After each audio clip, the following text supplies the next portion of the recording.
Hello and welcome back to the Life from the Wrist channel. Today we are going to be looking at another one of the pieces that we covered a few weeks ago.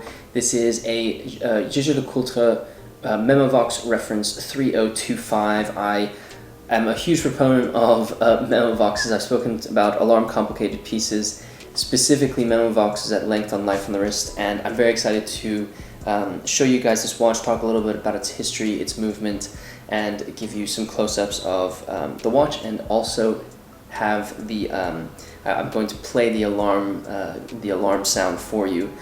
So I'm very excited to jump into this piece. As you can tell, I think these are some of the best value in vintage watches you can possibly get, and I found that a lot of people who stumble on my videos really do agree with me about the Memovox. So without further ado, let's get into it.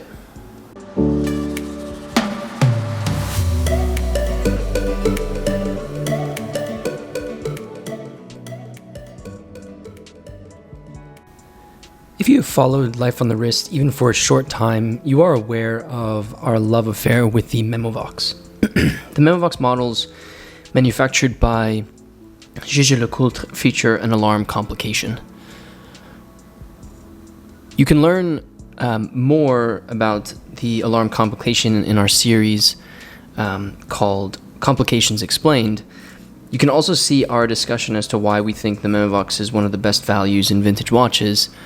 We'll leave links in the description of this video to our articles and our videos on those topics. But being a huge advocate of these watches, it's important that we cover exceptional quality examples. So it's always feel a little bit of pressure when trying to find them. The reference we have today is a reference 3025, a really beautiful example of watchmaking from the 1960s. Before diving into the specific watch and the reference, let's discuss the history of the Memovox. So at this time, another famous alarm watch was launched in 1949 called the Vulcain Cricket. Jaeger LeCoultre first launched the line of Memovox watches in 1950, but they were called wrist alarms. There are some versions of the watches still around with the wrist alarms written on the dial, but these are obviously a little bit more rare compared to the ones that say Memovox. Fast forward that same year to the famous Basel World Fair that took place, JLC renamed this line of watches as the Memovox. It's a combination of two Latin words, Memor, which is to remember, and Vox, which is memory.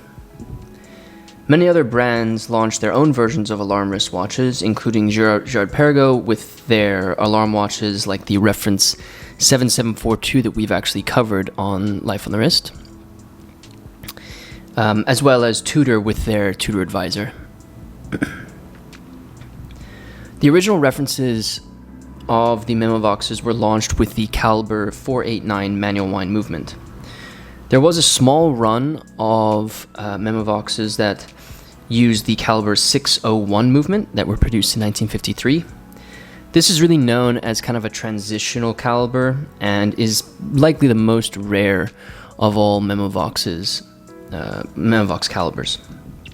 That same year in 1953, JLC introduced the caliber 814 movement. The new movement had additional shock protection and used the KIF shock protection that is actually used in this specific watch in the caliber K814 movement.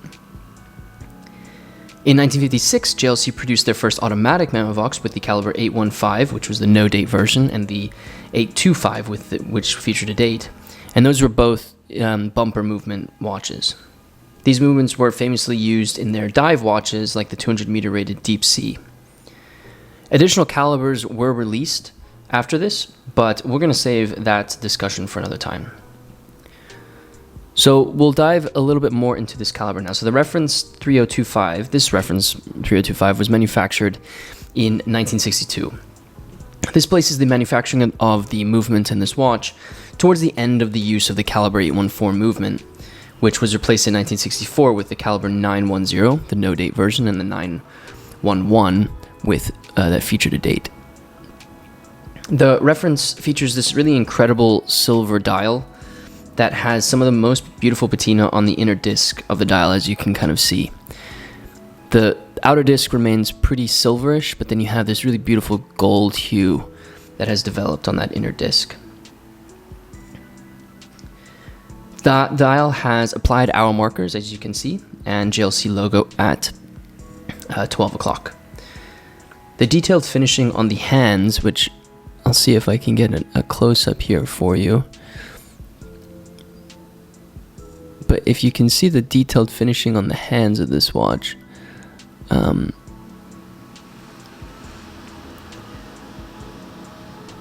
they match really nicely with the grooved finishing that you see on the hour markers.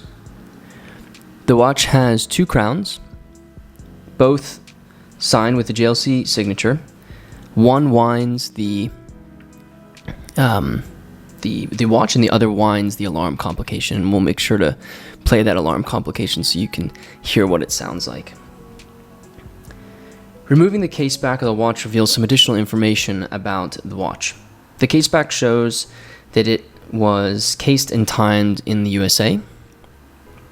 An additional inscription on the case back is the logo and stamped of S&W.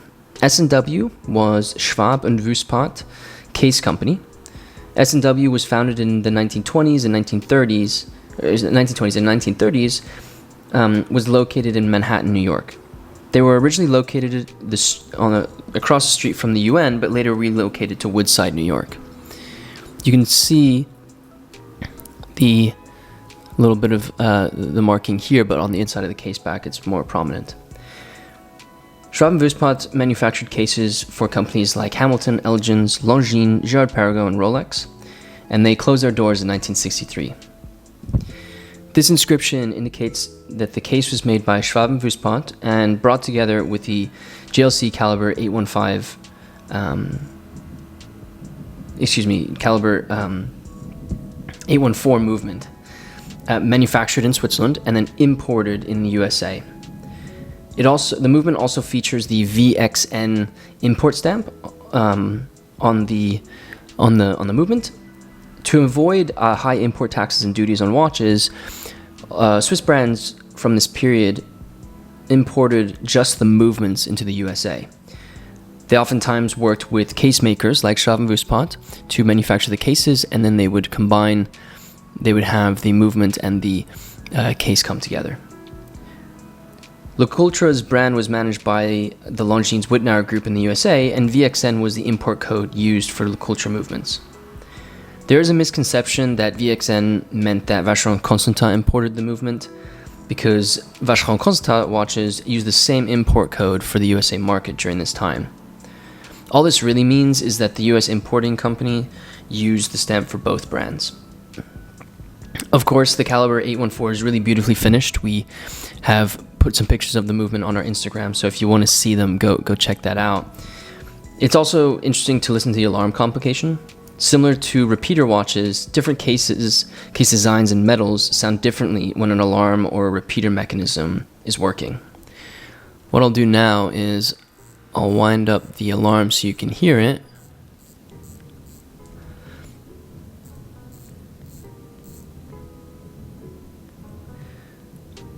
And then you can tell me how it differs compared to other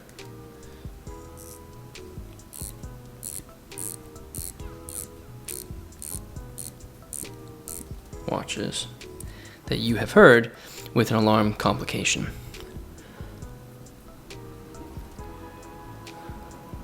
So we will bring this around.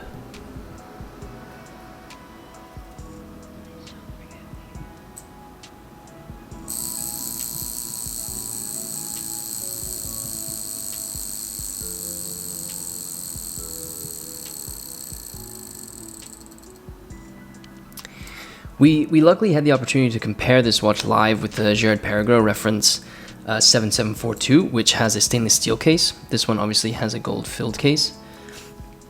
The Girard Perregaux, I think, sounds deeper and much louder than this 3025. The case on the JLC appears to be, it's less thick.